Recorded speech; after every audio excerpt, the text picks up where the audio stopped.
enseje paz nesta tarde, permitindo que os bons espíritos conosco aqui permaneçam, nos sustentando em nossos propósitos de reflexões. No dia 31 de março do ano 2013, em torno da Catedral de Notre-Dame, em Paris, algumas centenas de milhares de pessoas se reuniram de uma forma festiva. Naquele dia, domingo de Páscoa, a comunidade católica francesa comemorava a inauguração dos novos sinos da Catedral de Notre-Dame. Desde a Revolução Francesa de 1789, que os franceses não tinham oportunidade de ouvir o som dos sinos da imensa catedral no seu conjunto harmonioso. Isso porque, durante o período revolucionário, as igrejas francesas foram saqueadas, a maioria dos sinos retirados para serem fundidos e transformados em canhões e outros equipamentos para os revolucionários. Somente um deles sobreviveria à sanha revolucionária, seria retirado do seu local de origem para somente ser recolocado durante o período de governança de Napoleão III. Como este apenas havia ficado solitário na torre da grande catedral, em uma das torres, Napoleão III resolveu doar 4 sinos em 1856 para fazer companhia a esse solitário sino. Mas esses 4 sinos foram fundidos de material de pouca qualidade. Portanto, os sons eram desarmônicos. Mas agora, Paris poderia comemorar festivamente, porque além desses 4 sinos que foram refundidos e reconstituídos em outros tantos, as torres norte e sul da grande catedral poderia ver novamente tocar os seus sinos, especialmente naquele março de 2013, quando Notre-Dame comemorava os seus 850 anos, posto que foi exatamente naquele período que 850 anos antes, o Papa Alexandre III colocava a primeira pedra fundamental naquela que seria considerada a mais famosa catedral da França. Os senhores poderão indagar, mas o que tem a ver a Catedral de Paris, a inauguração dos sinos parisienses, com as nossas atividades de hoje, em particular, comemorativas dos 150 anos do Evangelho segundo o Espiritismo? Certamente poderei me fazer entendido pouco mais à frente. Para isso, temos que retornar ao passado. Aliás, aproveitando o momento da ausência de luz, a iluminação de velas, talvez muito semelhante àquelas do século XIX ou a bico de gás, como era comum na Europa, nos recordarmos da noite de 30 de abril de 1856, uma reunião íntima com cerca de 7 a 8 pessoas. Nessa reunião íntima na casa do Sr. Roustan, esses presentes estavam dialogando em torno de fenômenos, de fatos que poderiam ocorrer para trazer uma transformação social para a humanidade. E nesse momento, enquanto o diálogo prossegue entre os presentes, uma jovem menina de 13 para 14 anos, a senhorita Ruth Celina Jafé, que estava presente a essa reunião como era habitual se encontrar presente, ela foi impulsionada por uma força a colocar suas mãos pequeninas, alvas, de uma jovem menina francesa do século XIX, sobre uma cestinha que estava sobre a mesa, previamente colocada, com um lápis preso nessa cestinha. E a cesta se movimenta celeremente para escrever uma página que mais ou menos iniciava da seguinte forma: quando o bordão soar, abandoná-lo-ei, e durante algum tempo não haverá religião, apenas cuidarei dos vossos semelhantes, o magnetizareis para o curar. Depois, cada um no posto em que foi colocado, porque tudo haverá de ser destruído para ser reconstruído.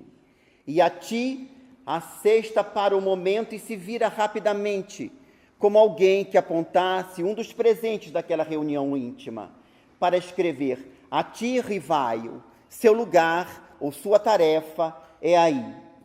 Nessa reunião de 1856, daquele 30 de abril, estava presente o insigne educador francês, Hippolyte Léon Denisard Rivail, que ficaria conhecido mais tarde pelo pseudônimo de Allan Kardec.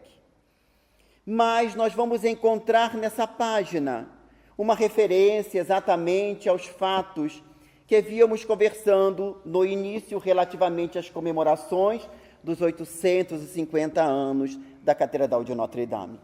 Porque a página que é endereçada a Rivail, e ele vai transcrever, informando que foi a primeira notícia sobre sua missão, aliás, notícia essa que ele nunca divulgou, que nós só ficamos conhecendo a partir de 1890, com a publicação de obras póstumas, pelo Sr. Lamarrie, que ficou depositário das anotações do codificador. A página se inicia quando Bourdon Soar abandonná-lo-ei. E que é o Bourdon? Eu disse aos senhores que o único sobrevivente da sanha revolucionária francesa foi um sino de Notre-Dame. Sino esse que tinha um nome, Bourdon Emmanuel. Havia sido presente de Luís XIV, rei de França. O Bourdon, pela tradição francesa, somente toca em momentos graves da nacionalidade, momentos festivos da nacionalidade, momentos dolorosos da nacionalidade ou momentos marcantes do contexto internacional. É um sino, portanto, que marca momentos importantes. Vejamos que na mensagem inicial da entidade veneranda, que utilizando da jovem médium, falava a Rivail da sua missão, deixava nas entrelinhas que, em verdade, a sua tarefa ia muito mais além do que propriamente apresentar uma filosofia existencial para a criatura humana. Tinha um contexto de aspectos religiosos, embora esse aspecto não tenha sido devidamente apresentado no início pelo codificador de forma intencional, exatamente porque os aspectos de religião no século XIX estavam muito depreciados ante tudo quanto o contexto da Europa havia atravessado, desde quando, dentro dos aspectos religiosos, as perseguições ocorreram em épocas diversificadas. Não é preciso lembrar de tudo quanto, em nome da mensagem do Evangelho, foi realizada durante quase 1000 anos.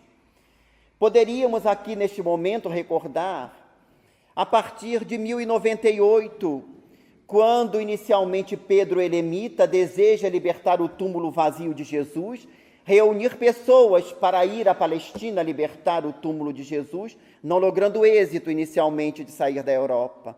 Mas em 1098, Godofredo de Bouillon iniciará a primeira cruzada, que vai se estender por quase 200 anos, até aproximadamente 1229.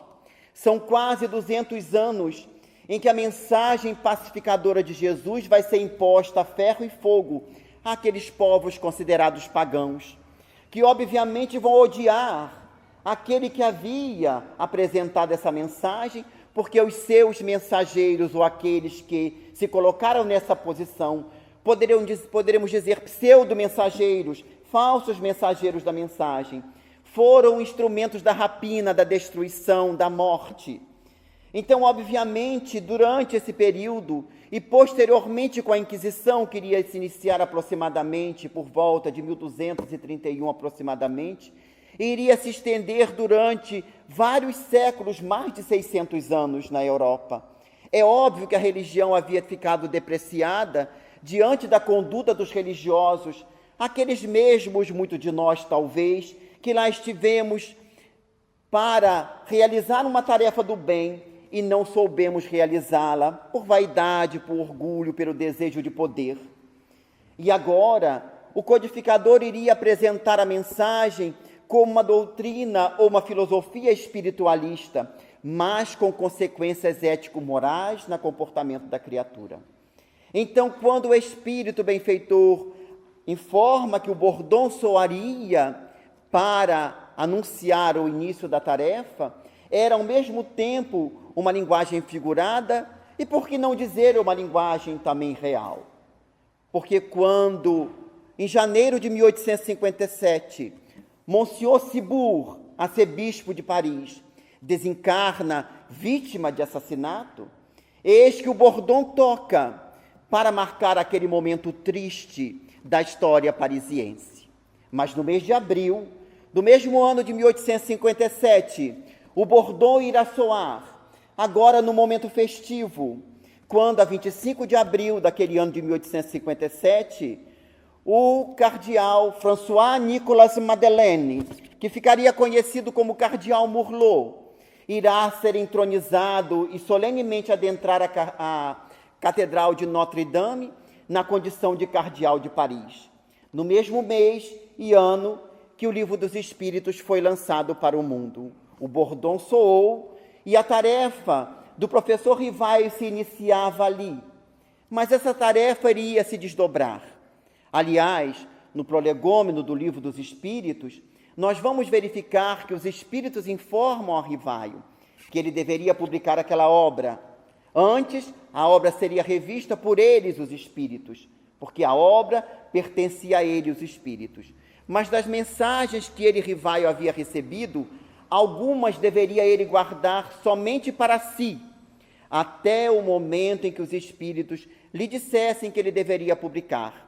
Até então, dirão as entidades venerandas que assinaram o prolegômeno do Livro dos Espíritos: medita sobre essas coisas, a fim de que, quando chegar o momento, tu possas saber e realizar a tarefa que deve continuar. Uma advertência para todos nós, uma instrução benfazeja, que muitas vezes nos passa despercebido. Muitas vezes esquecemos que nem tudo que nós recebemos do mundo espiritual é para ser publicado. E que nem tudo que recebemos que pode ser publicado é para ser publicado imediatamente. Porque extemporâneo também é aquilo que é publicado antes do tempo. Porque muitas vezes não estão preparado o ambiente, o meio, as pessoas para receber determinadas informações. E quando elas são precipitadas, elas são mais prejudiciais do que benéficas, porque não estão preparadas as consciências, as mentes, para entender.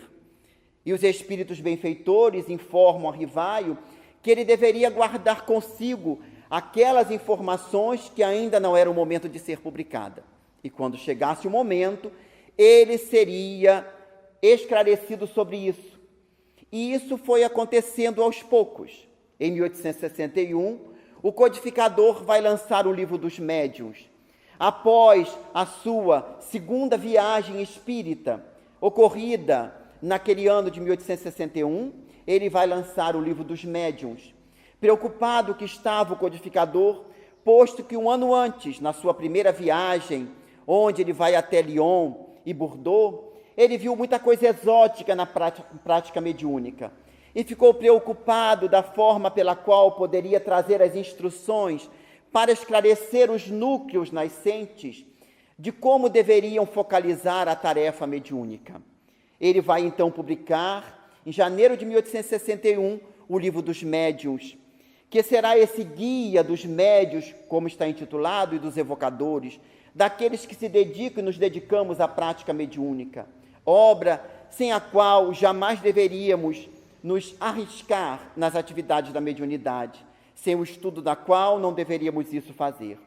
E ele vai, aos poucos, realizando a sua tarefa.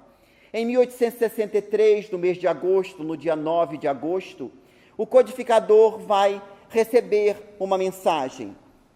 Ele está em Seguir, e ali ele vai indagar dos espíritos sobre uma obra que ele estava trabalhando. Obra, aliás, que ninguém tinha conhecimento. Obra cujo título só foi apresentado ao seu editor quando as primeiras provas já estavam prontas. Portanto, não poderia ser a resposta a algo que estivesse no inconsciente do médium, pois o médium não tinha conhecimento da obra que estava sendo elaborada. E ele vai indagar das entidades venerandas: que tens a dizer da obra na qual estou trabalhando? E os espíritos lhe vão responder que essa obra de doutrina teria uma tarefa especial dentro das atividades do espiritismo. Fizeste bem, dirão os espíritos, em abordar os temas espinhosos relativamente à moral, aos aspectos religiosos, ao contexto social. e vai lhe falar da importância desta obra, porque estava chegando o momento do Espiritismo ser apresentado na sua real face. Portanto, até o momento, o Espiritismo tinha sido apresentado dentro de um contexto de filosofia espiritualista, dentro das atividades propriamente de pesquisas, quando ele apresenta o Livro dos Médiuns, resultado das pesquisas em torno dos fenômenos mediúnicos, mas agora era necessário apresentar a verdadeira face do Espiritismo. Porque, dirão os espíritos, que era preciso que a obra que estava sendo edificada se desprendesse dos andaimes, porque já era possível contemplar no horizonte a cúpula que estava a se desenhar, e que ele estava sendo sustentado pelos espíritos, em particular pelo guia de todos nós, dirá o espírito amigo, guia que lhe protege de forma muito especial, deixando entrever que, na verdade, a tarefa na qual o codificador estava trabalhando estava recebendo uma inspiração direta do pensamento do Cristo, que é o guia de todos nós. Essa mensagem jamais foi divulgada pelo codificador, porque os verdadeiros missionários nunca fazem propaganda da missão que têm a desempenhar. Desempenham-na de forma saudável e somente são conhecidos muitas vezes da posteridade, pelo sacrifício, pelo empenho, pela devoção no trabalho realizado. E os espíritos benfeitores, mais adiante, em 14 de setembro, irão lhe trazer uma nova informação em torno dessa obra que ele estava trabalhando. Ele havia se retirado para San Andrés, a fim de ter condições de elaborar com maior tranquilidade na tarefa.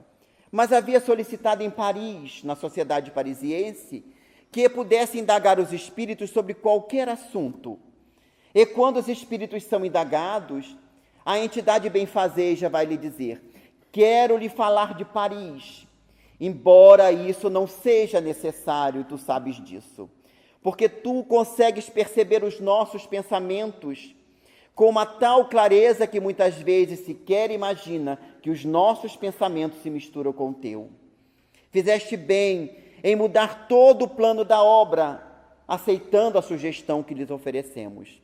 É o momento chegado de poder realmente o edifício se liberar desses andaimes, para que a obra então seja realizada. E essa obra que estás trabalhando e as outras que virão, irão apresentar a real feição do Espiritismo.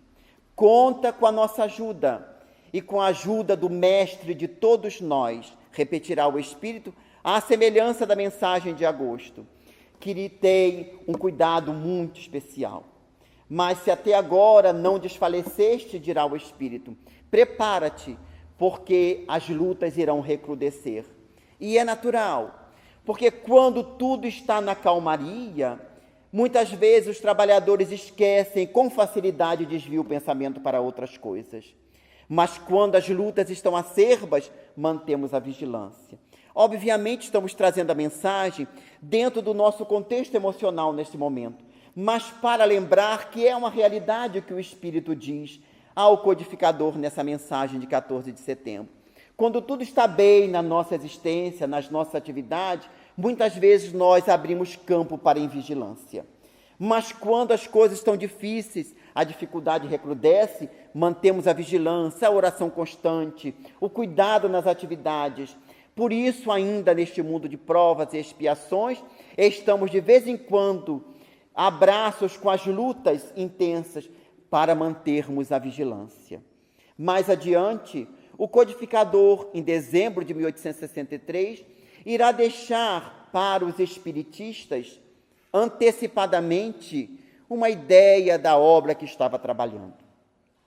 Quando, em dezembro de 1863, na Revista Espírita, ele vai publicar um artigo intitulado Período de Lutas. Vai informar-nos o codificador neste artigo que o Espiritismo até ali havia transcorrido 2 períodos anteriores e estava atravessando um período que ele intitulou Período de Lutas. O período anterior, que ele chamou o primeiro período que o Espiritismo havia atravessado, foi o período da curiosidade, que, aliás, Allan Kardec afirma já havia passado. Mas como ainda temos curiosidade na atualidade ainda? como buscamos fenômenos. O período fenomênico foi o primeiro período do Espiritismo para ensejar as pesquisas, que deram como resultado a codificação e outras obras que posteriormente vieram a lume através de diversos pesquisadores que pesquisaram o fenômeno mediúnico de forma clara, objetiva, séria. E o codificador vai informar que esse período de curiosidade já havia passado, que posteriormente ao período de curiosidade havia surgido um período filosófico no Espiritismo, que ele vai dizer que se iniciou a 18 de abril de 1857, com a publicação do Livro dos Espíritos, que eles estavam atravessando naquele momento um período de lutas, que havia se iniciado em 9 de outubro de 1861, com o Auto de Fé de Barcelona. Aliás, o último auto de fé que se tem notícia na Europa.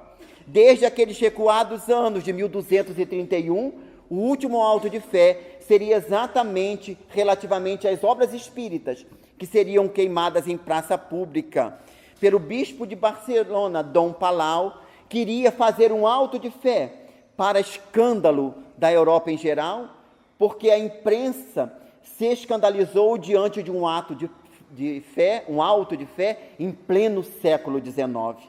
Um período que já deveria ter passado e serviu mais para divulgar as obras que foram queimadas em praça pública. Mas Allan Kardec dirá que depois desse período de lutas, iniciar-se-ia um período que ele chamou período religioso, demonstrando uma outra feição do pensamento espiritista. Período religioso de que forma? Não da religião como era entendida ao século XIX, ou no século XIX. Como ele vai esclarecer numa página muito bela que ele escreveu em comemoração ao chamado Dia dos Mortos, no ano de 1868, e que está na Revista Espírita de 1868.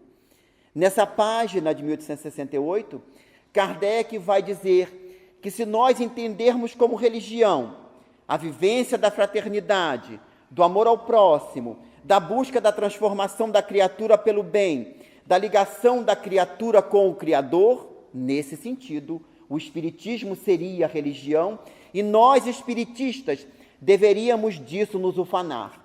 Mas se entendêssemos religião como casta sacerdotal, como paramentos, como práticas externas, nesse sentido o Espiritismo não é a religião. Então Kardec deixa bem claro qual era o aspecto religioso do Espiritismo. Tinha a ver com os valores éticos morais que deveriam ser vivenciados por aqueles que nos vinculássemos ao pensamento espiritista. Ele dirá que esse quarto período seria o período religioso, que um quinto período iria surgir posteriormente, o período intermediário, que no tempo próprio seria nominado por aqueles que vivessem esse período intermediário, que, aliás, é o período que estamos vivendo na atualidade. E ele dirá que um sexto e último período que o Espiritismo teria seria o período da renovação social, quando os indivíduos aplicássemos em nós os valores que a mensagem espiritista teria a apresentar, certamente traríamos uma renovação social pela renovação do nosso comportamento. Ele então deixa claro, neste dezembro de 1863, que chegaria um período religioso, o que ocorreu exatamente em abril de 1864, quando ele publica inicialmente uma obra que terá por título Imitação do Evangelho segundo o Espiritismo, mas que sugestão posterior do senhor Didier e de outros amigos, ele mais tarde vai mudar o título para o Evangelho segundo o Espiritismo. Obra essa que estamos comemorando os 150 anos da sua publicação em Paris por primeira vez. Esta obra extraordinária, que no contexto inicial o codificador vai nos dizer que no Evangelho poderemos separar 5 partes diferenciadas: os atos comuns da vida do Cristo, os milagres, as predições, aquelas narrativas que a Igreja tomou para a elaboração dos seus dogmas, e o ensino moral de Jesus. Dirá Allan Kardec que se os 4 elementos anteriores podem ser objeto de discórdia, de disputa, de discussões, mas a moral do Cristo, essa não é objeto de discussão.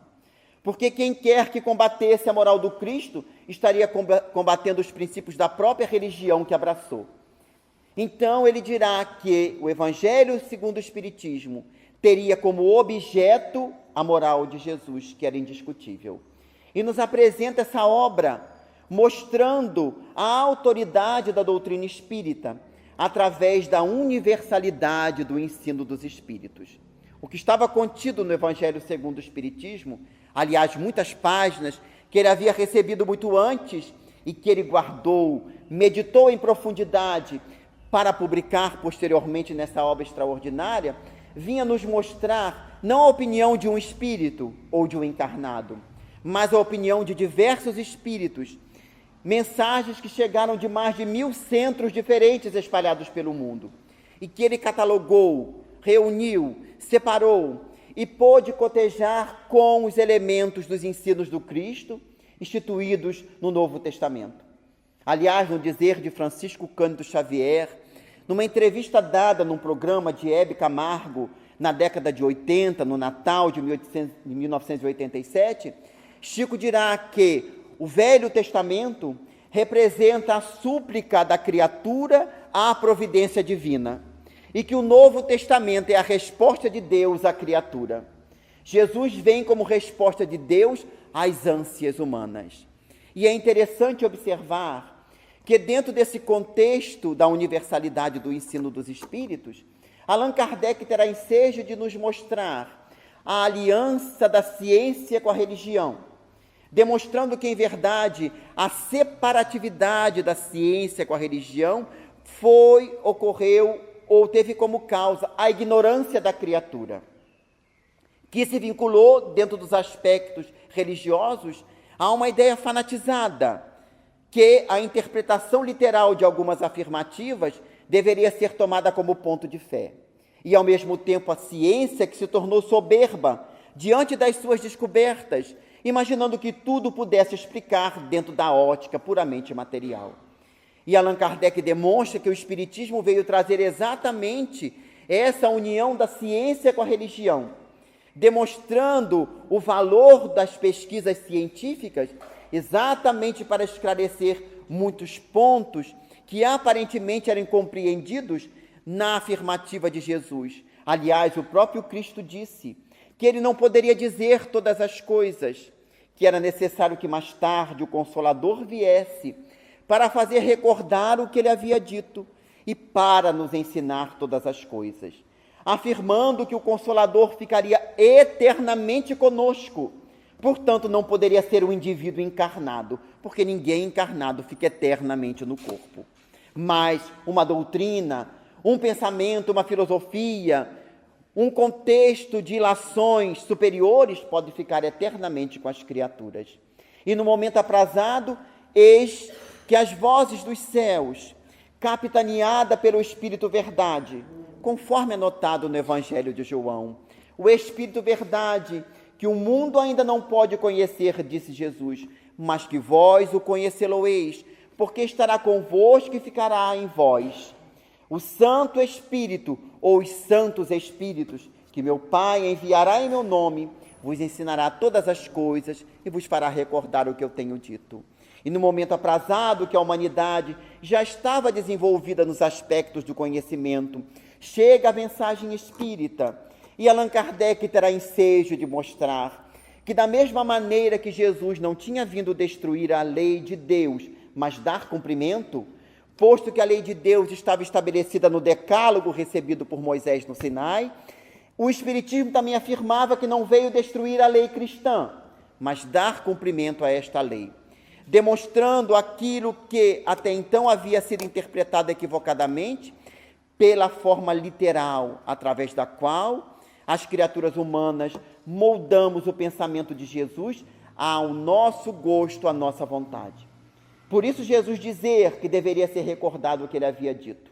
Não ficou só esquecido, foi adulterado muitas vezes pela nossa invigilância no passar dos séculos e milênios. E Allan Kardec vai apresentar a questão do reino do Cristo. O meu reino não é deste mundo, demonstrando que Jesus realmente possuía uma realeza, mas não uma realeza terrena, uma realeza espiritual, de um reino que não está na terra, mas que começa na terra, pela ação daqueles que buscamos nos vincular a esse rei incomparável, esse rei extraordinário, que foi coroado um dia de espinhos, mas cuja coroa de glórias, na verdade, é a luminescência da sabedoria superior de um espírito puro. Vai nos trazer as referências do Evangelho que ninguém logrará encontrar o reino de Deus ou o reino do Cristo se não nascer de novo, demonstrando a realidade da reencarnação esculpida no Evangelho de Jesus. Quando, do célebre diálogo com Nicodemos, aliás, que trouxemos aqui numa das oportunidades que tivemos nessa cidade, demonstrando a realidade da reencarnação, nascer da água e do Espírito, em água ou Espírito, e que Nicodemos havia entendido, mas embora não conseguia conceber como é que um homem velho poderia volver ao ventre de sua mãe para nascer segunda vez. Faltavam os conhecimentos da ciência para entendermos que, em verdade, não é renascer no mesmo corpo, é nascer num outro corpo, numa nova existência, nas existências sucessivas. E após nos apresentar essa realidade do nascer de novo, Allan Kardec nos fala das múltiplas moradas da casa do Pai. Na casa do meu Pai há muitas moradas. Se assim não fosse, eu vou-lo teria dito. Para dizer dos mundos habitados, desde os mundos primitivos, onde se iniciam as primeiras reencarnações, até os mundos felizes, e para nos falar de um mundo de provas e expiações, onde a entidade espiritual benfeitora irá dizer o que é que ele poderia falar de um mundo de provas e expiações que nós não conhecêssemos, já que estávamos no mundo de provas e expiações. Mas assim como os indivíduos necessitamos evoluir e progredir, os mundos também evoluem, e que a Terra um dia deixaria de ser um mundo de provas e expiações, para alcançar um momento de mundo de regeneração, esse momento que todos estamos aguardando, mas que não virá de forma mágica, não virá de uma forma quimérica, através de uma transformação externa.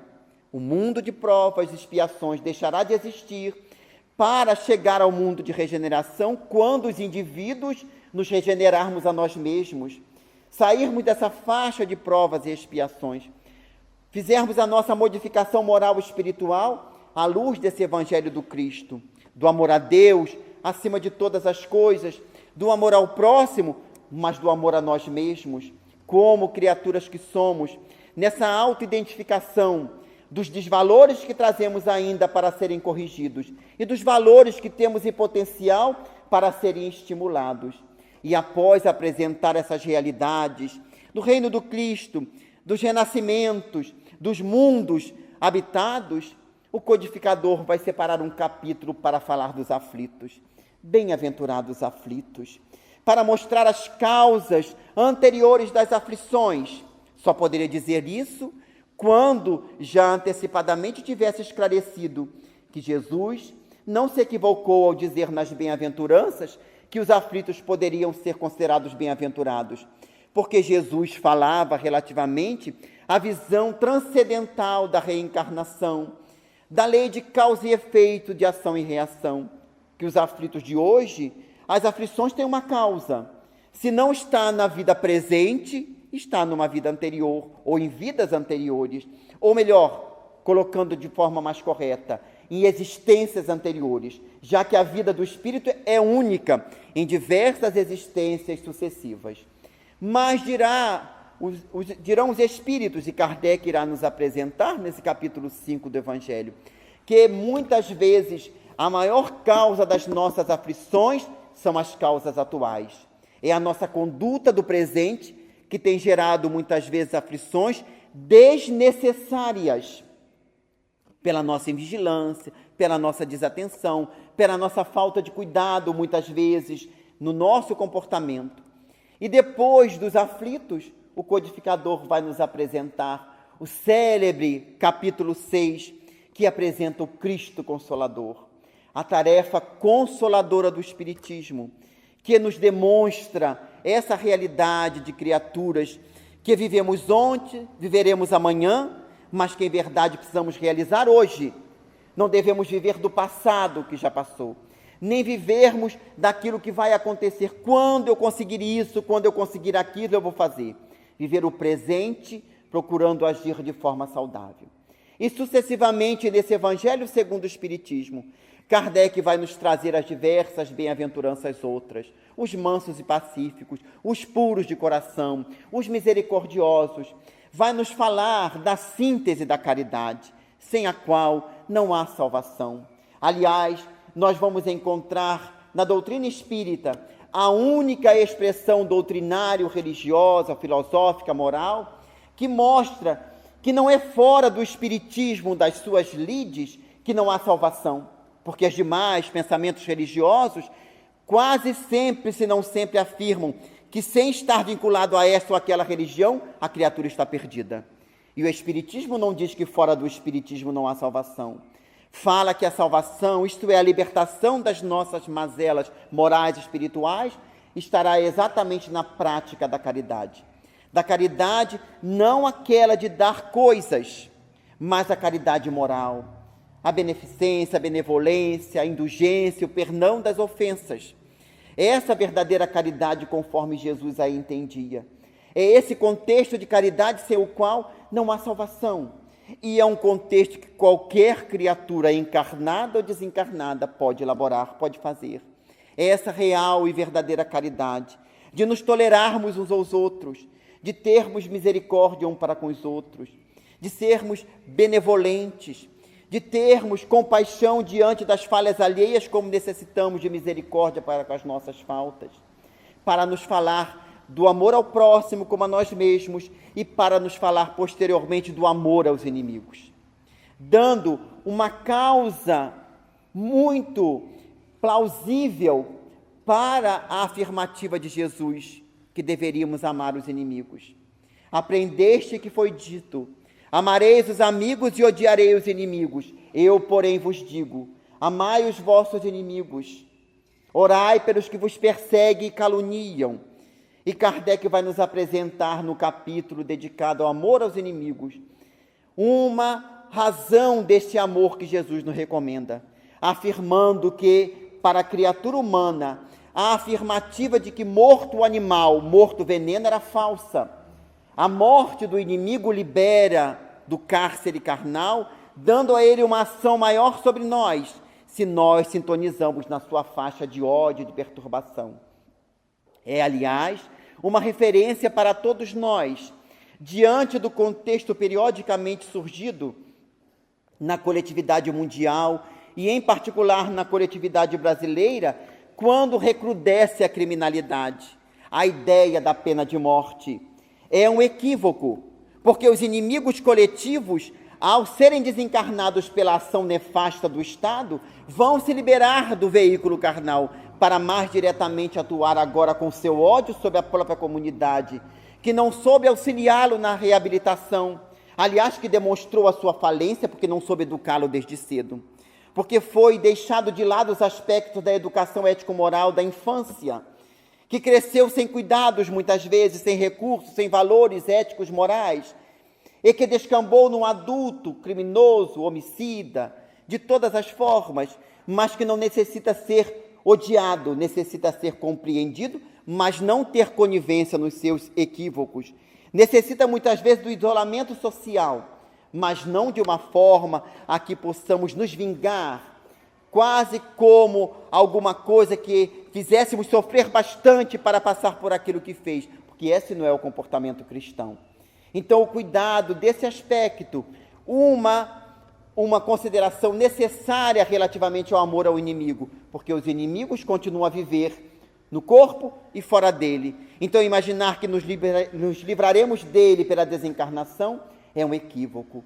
E o codificador prossegue nos diversos capítulos para nos falar que a direita não deve saber o que a esquerda faz, para nos trazer a necessidade dessa vivência cristã, mas, sobretudo, vai nos reservar um capítulo em particular, aliás, bastante curioso, porque nesse capítulo 20 do Evangelho segundo o Espiritismo, que ele intitula Os Trabalhadores da Última Hora, nós vamos verificar que após a transcrição do texto evangélico, que está no capítulo 20 do Evangelho de Mateus, Allan Kardec não irá tecer nenhum comentário. Vai exatamente publicar 3 mensagens de entidades espirituais benfazejas. Aliás, 4 mensagens. A primeira delas, ele vai nos trazer uma mensagem que irá nos falar relativamente aos trabalhadores da última hora, assinada por Constantino. Depois teremos uma mensagem de Henri Heine, trazendo uma outra referência em torno desses trabalhadores da última hora.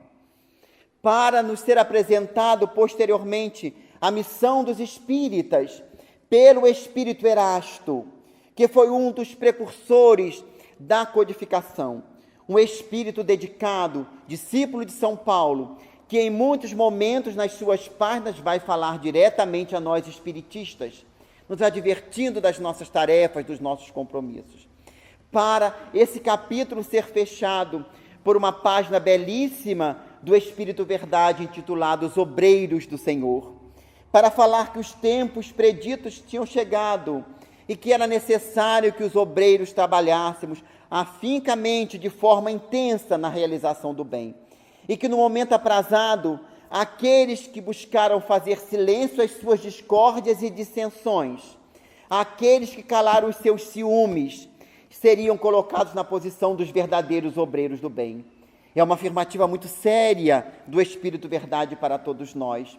Aliás, em consonância exatamente com as páginas anteriores, que vão nos falar dos trabalhadores da última hora e da missão dos espíritas, demonstrando a necessidade de sermos trabalhadores fiéis, de colocarmos acima das nossas opiniões pessoais a causa espírita, de buscarmos fidelidade ao pensamento de Jesus e de Kardec, conforme nos foi apresentado pelas venerandas entidades. Isso não significa dizer que o espiritismo não esteja aberto às novas descobertas, àqueles pensamentos novos que chegam, mas devemos todos passar esses pensamentos pelo crivo da lógica, da razão, do bom senso, da universalidade do ensino dos espíritos. Até que haja comprovação das novidades que chegam, nós deveremos tê-las apenas como opinião pessoal de espíritos ou de encarnados, mas jamais como contextos doutrinários, até que sejam devidamente comprovados. Exatamente para não nos permitirmos encaminhar por uma outra via que Kardec iria apresentar no capítulo 21 do Evangelho segundo o Espiritismo, que haveria muitos falsos cristos e falsos profetas, mas não só entre os encarnados, que se apresentariam como sendo Cristo, como sendo um dos discípulos, como sendo Maria sua mãe e muitos até como o próprio Deus, mas também irá dizer de uma outra casta mais perigosa de falsos cristos e falsos profetas, aqueles que se encontram na erraticidade, os espíritos pseudo-sábios, mentirosos, mistificadores, que se aproveitando da invigilância de médios e de grupos, eles semeiam as suas ideias separativistas, as suas ideias de discórdia, de perturbação, estimulando a vaidade, o orgulho, a presunção de indivíduos e de medianeiros, levando-os muitas vezes a fracassar. E o Espírito benfeitor nos adverte para este cuidado, nos falando que desde Ezequiel, no Velho Testamento, fomos advertidos o cuidado com os falsos profetas, quando afirmavam, sonhei, sonhei, e Ezequiel dirá que não foi o Senhor que revelou esses sonhos, eram sonhos da própria mente daqueles que revelavam, demonstrando os fenômenos anímicos, os fenômenos de projeção do indivíduo, que muitas vezes, desejando fazer da mensagem do bem um trampolim para a sua projeção pessoal, esquece que, na verdade, os verdadeiros obreiros do bem se apagam para que a obra cresça. Afirmamos os senhores no início que o codificador nunca divulgou nenhum tipo de informação acerca da sua missão, só o soubemos posteriormente, através de outros que divulgaram aquela tarefa. Porque uma das advertências que ele recebeu no início foi exatamente dizer que se ele comentasse sobre a missão, certamente seria um dos caminhos do fracasso, quando, na verdade, a missão só se realiza depois de concretizada. O missionário só pode, assim, ser identificado depois que cumpriu sua tarefa. Então, o codificador reserva um capítulo especial do Evangelho segundo o Espiritismo para falar dos falsos cristos e falsos profetas. Mas irá reservar mais adiante o capítulo 26 para nos falar de algo também muito importante a nós espiritistas, que é exatamente o dar de graça o que de graça recebemos, que jamais se fizesse pagar por aquilo que não pagamos. E irá falar especialmente aos médiuns da necessidade da mediunidade ser utilizada gratuitamente, quando vai afirmar que a mediunidade deve ser aplicada santamente, como algo superior e nobre, religiosamente, no aspecto superior da palavra, deve ser objeto, instrumento do bem de todos, e que quando o médium se faz pagar, obviamente ele demonstra um desconhecimento da faculdade mediúnica, porque a faculdade mediúnica, e nós aprendemos isso em um livro dos médios, ela é flutuante, ela é volúvel. Ninguém pode afirmar que nesse ou naquele momento o fenômeno vai se produzir, porque ele não depende apenas do médium, depende do meio, depende dos espíritos que vão produzir o fenômeno. E dirá o codificador que as nobres entidades, as venerandas entidades, jamais se predispõem a servir, portanto, por sessão. E se alguém se faz cobrar numa sessão, numa tarefa, numa atividade, é uma fonte de renda imprecisa, porque se naquele momento não houver o fenômeno, como é que ele vai poder trazer a contrapartida a quem pagou a entrada, que vai, obviamente, querer o ingresso de volta? Então, seria uma fonte precária de renda. E muitas vezes nós observamos que essa advertência do codificador, em muitos momentos, foi esquecida, em vários instantes. Aliás, da Revista Espírita, de 1865, ao nos apresentar um artigo em torno dos irmãos Davenport, que eram médios americanos, que tinham um agente que chegava antes para preparar tudo para as atividades desses médios, esses irmãos Davenport cobravam ingresso para as atividades. E antes de se apresentarem na Sala Hertz, em Paris, eis que mandam um emissário ao codificador pedindo que Kardec escrevesse um artigo antecipado na Revista Espírita sobre a tarefa que eles iam realizar. E Kardec não escreve. Vai escrever depois, dizendo exatamente que não poderia falar daquilo que ele desconhecia, que ele se anunciasse antes a esses trabalhadores, estaria de alguma maneira dando o apanágio do pensamento espírita, já que naquele momento, querendo ou não, ele era o representante do pensamento espírita dentro do contexto da mensagem inicial apresentada, dando o apanágio àqueles médios que, em verdade, praticavam a mediunidade de uma forma desaconselhada pelo espiritismo, que era cobrando ingressos, e que em Liverpool havia havido um tumulto, na Inglaterra, em Liverpool, quando um dos assistentes levantou e puxou um dos tablados, e houve um escândalo geral, porque, obviamente, os irmãos Davenport, embora nunca tivessem sido pegos em fraude, preparavam algo, porque se não houvesse o fenômeno autêntico, eles tinham como produzir alguma coisa que simulasse o fenômeno para garantir a entrada que havia sido paga. Então, Kardec vai dizer do cuidado que temos que ter, de que antes de divulgar alguém que esteja produzindo fenômenos, seja de ele de que ordem for, temos que ver se realmente esse fenômeno é de qualidade. Aliás, essa advertência do codificador será expressa numa bela página do Espírito Camilo através da mediunidade Raul Teixeira, no dia 9 de novembro de 2002, no Conselho Federativo Nacional em Brasília. Uma página intitulada Excelência Espírita, quando o Espírito Camilo afirma que é um engano imaginar que a força do espiritismo está na produção de fenômeno. Não está. Aliás, Camilo repete o item 6 da conclusão do Livro dos Espíritos, quando Kardec afirma: falsa ideia faria do espiritismo aquele que imaginasse que sua força está no fenômeno. Não está. A força do espiritismo está na sua filosofia, no apelo que faz à razão e ao bom senso.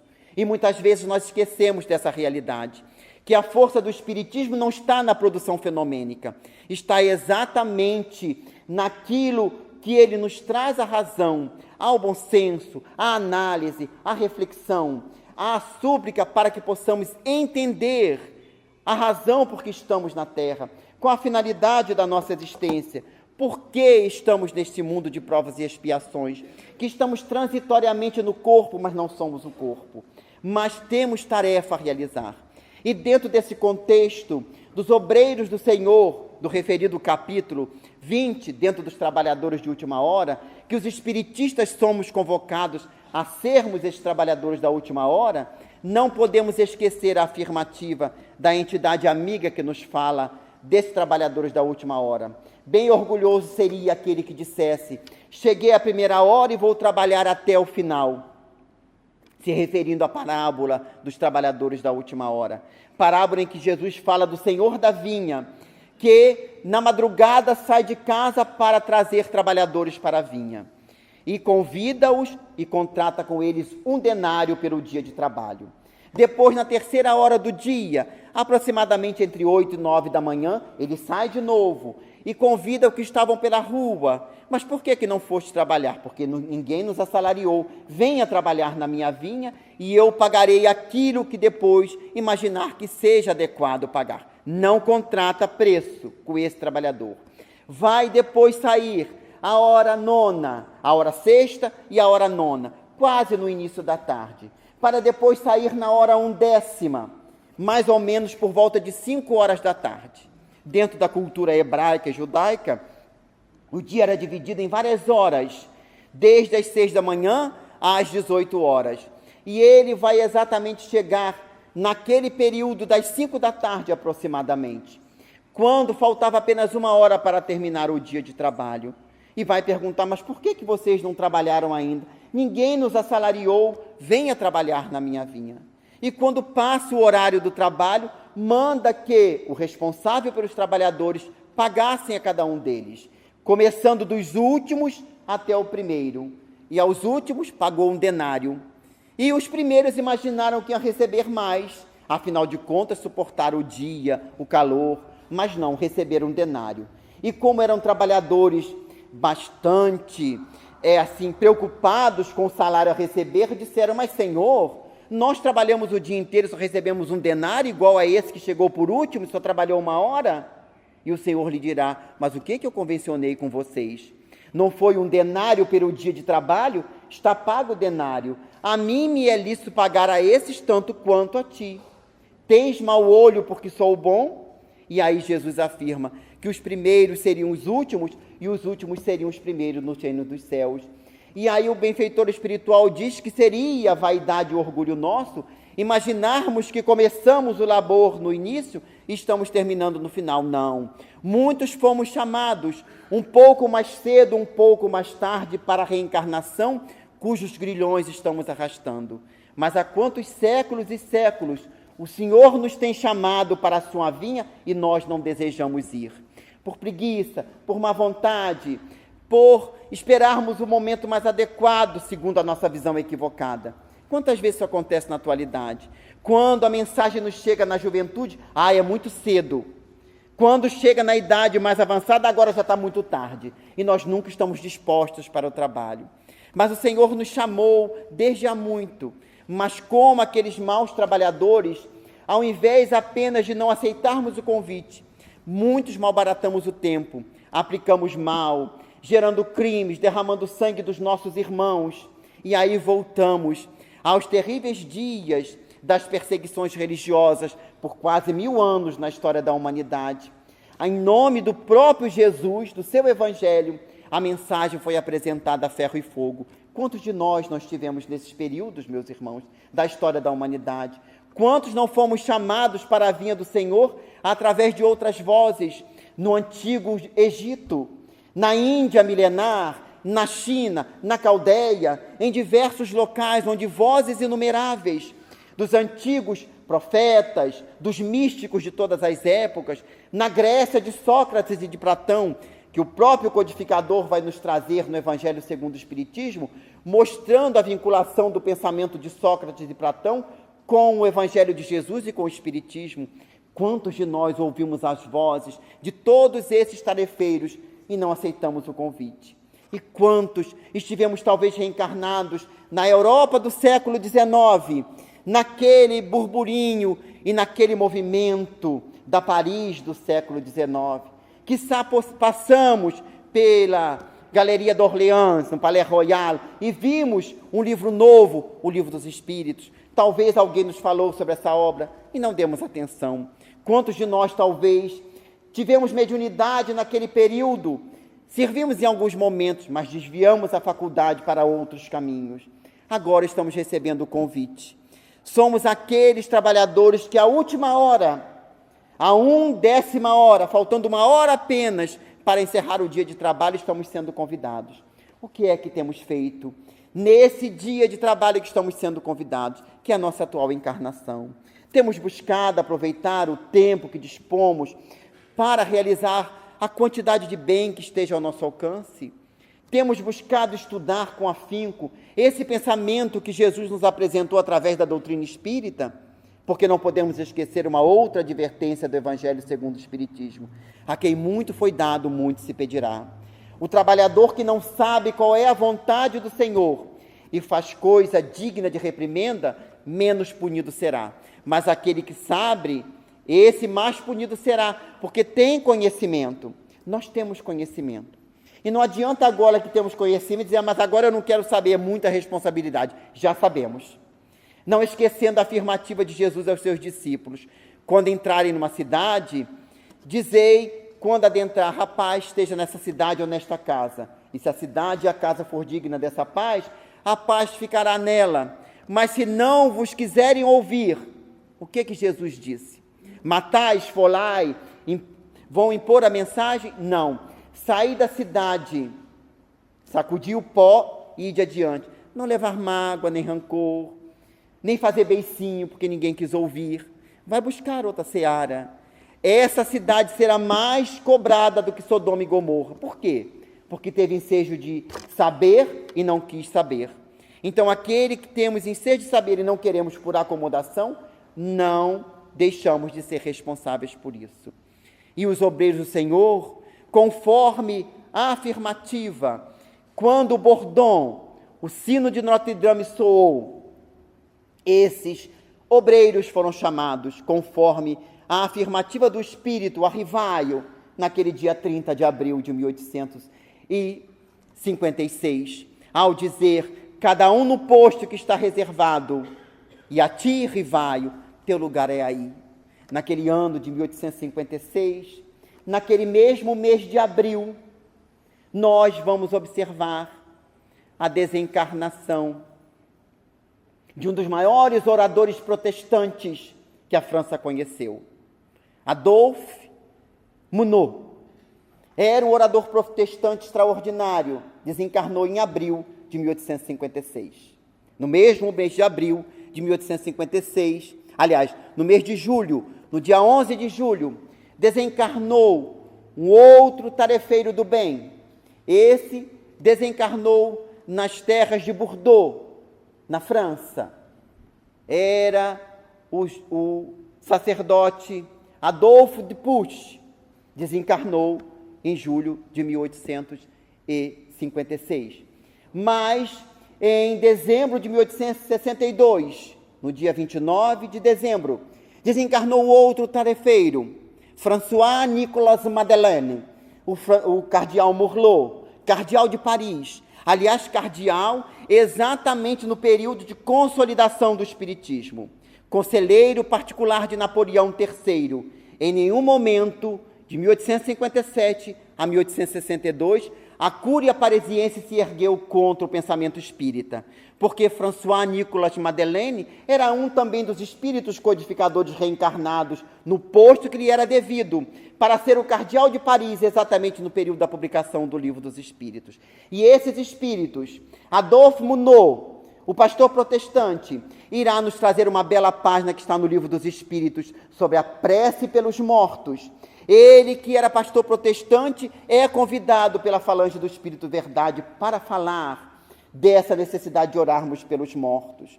Antoine Adolphe de Puch, que seria conhecido mais pelo cognome do bispo de Argel, o primeiro bispo da Argélia depois de Santo Agostinho, passado milênios, foi o primeiro bispo da Argélia.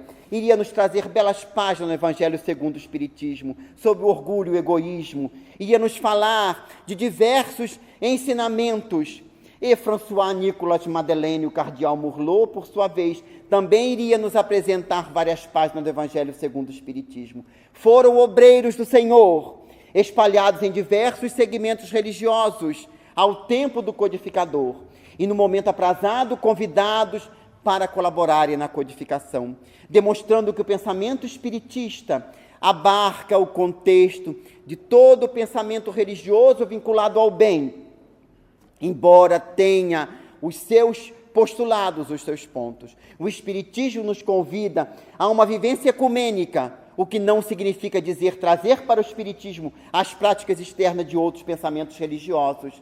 Significa dizer que devemos conviver de forma fraternal, amiga, com todas as criaturas, pela vivência do bem.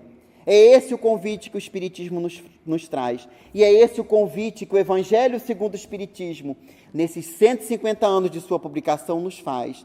Sermos verdadeiramente obreiros do Senhor. Para quando terminarmos a nossa existência, podermos dizer ao Senhor, aqui estamos na condição daqueles menores obreiros imperfeitos. Fizemos apenas, Senhor, o que nos foi possível realizar. Toma do que fizemos e aceita a nossa tarefa, embora reconhecendo ainda na condição de tarefa pequenina. Porque é importante lembrar que acima dos trabalhadores está o dono da seara. E nós jamais devemos esquecer que toda a honra pertence ao dono da seara, pertence a Jesus, que é o mestre de todos nós.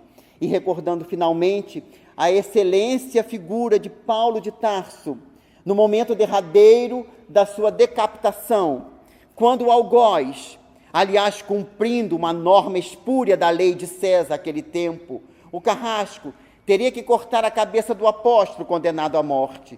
O carrasco treme, fazendo-nos lembrar a referência em torno de dar a César o que é de César e a Deus o que é de Deus. Naquele momento, infelizmente, as referências de César tinham uma conduta espúria relativamente à criatura humana. Mas quando o carrasco treme, erguendo a lâmina para cortar a cabeça do apóstolo, ele que já havia cumprido a sua tarefa, que havia conseguido ressarcir os seus débitos graves, de homicida que era, na condição de responsável pela morte de Estevão e pela perseguição dos cristãos, que se iniciou com as suas perseguições, ele vai serenamente dizer ao carrasco, cumpra com o teu dever, porque o meu eu já cumpri. E vai abaixar a cabeça e tê-la decepada para adentrar a realidade espiritual e para ter um magnífico reencontro com Abigail, com Estevão e particularmente recebido pelo próprio Cristo na condição de alguém que realmente atravessou a porta estreita. Certamente um dia, daqui a algumas centenas de encarnações, certamente lograremos divisar face a face o Cristo. Por enquanto, estamos na condição desses obreiros que estamos buscando fazer aquilo que estará ao nosso alcance e que certamente no futuro outros mais equipados irão realizar de forma muito melhor. Que Deus nos guarde e nos enseje muita paz.